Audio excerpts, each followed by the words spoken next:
So today we're going to be talking about the possibility of a red wave in the United States Senate and what that would look like when it comes to the 2018 election. I repeat, this is a red wave scenario, meaning it is not my prediction and not what I think would happen in the 2018 Senate race. So do not take it to heart. This is just purely going over what the best case scenario for the Republicans would be if they indeed had a red wave. And that doesn't mean states like Vermont, New York, or New Jersey are going to flip. We're going to be more realistic about this one. So clearly, not every Senate race is going to go to the Republicans. Some people actually have all the Republicans winning every single seat in their actual prediction, which is pretty interesting, but not the smartest idea in my opinion. But when we're talking about possible scenarios, anything can happen in the United States Senate, but we're not going to see a flip from a state like Hawaii or New York anytime soon. But when it comes to the Senate map, this one is pretty reflecting on the president, and Senate races and House races are used as referendums against or for the president. So we're going to see how the scenario would turn out if we indeed had somewhat of a red wave. Also, I will be covering, let me turn that off.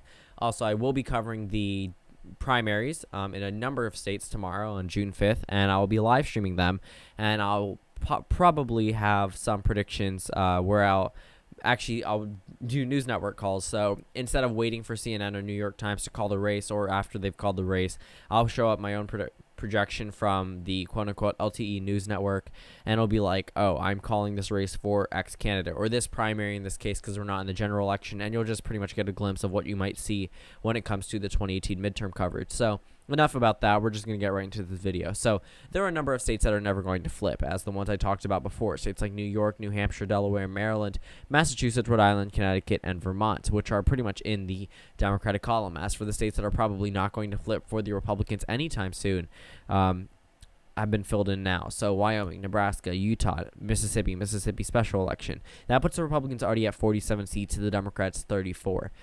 Texas is probably not going to flip in a red wave scenario. Tennessee is probably not going to flip. And this puts them at 49 seats. So where do they get the rest? Well, Arizona and Nevada would not flip in a red wave scenario. That's just how things are.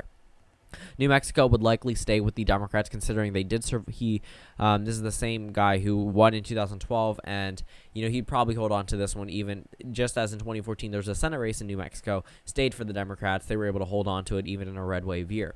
And this puts the Democrats at 35 and the Republicans already in the majority at 51. When it comes to the Rust Belt, Indiana, Missouri, North Dakota, Montana all go to the Republicans in their best case scenario. It's not that hard it's not hard to see how they could win there if Hillary Clinton was president. And in a red wave, in 2018, Republicans are definitely going to get out to vote if they did have someone to oppose in the presidency. Right now, they don't have that clearly with Donald Trump, which is why all signs are pointing to a blue wave. But that blue wave is dissipating, and Democrats need to gain traction now. But keep in mind, Democrats were ahead at this point in 2010. So they were ahead in the generic ballot poll, and then they lost it by around 6% nationwide, and we're down in the polls by 10% at the end of the election season. So a lot can happen in the last few months. But 55 Republicans, 35 Democrats. So Pennsylvania, Michigan, Wisconsin, and Minnesota are not going to flip, even in a red wave scenario year. That special election over in Minnesota probably won't flip either, considering Tina Smith is a pretty popular incumbent. You go up to Maine, that one's probably not going to flip either, considering he is a representative who is an independent,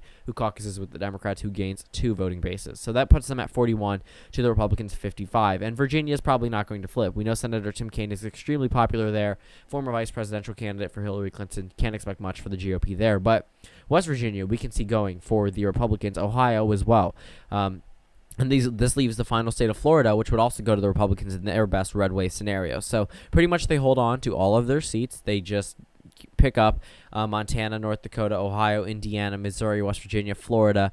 And that's pretty much a long shot. That's probably not going to happen. This is the best case scenario, most realistic scenario for the Republicans when it comes to the 2018 midterms for a red wave scenario. The most realistic probably won't give them states like Ohio or Nevada, but we'll get to that in another video. So the primaries are coming up tomorrow. Don't forget to tune in for the live stream coverage. Again, this is not my prediction.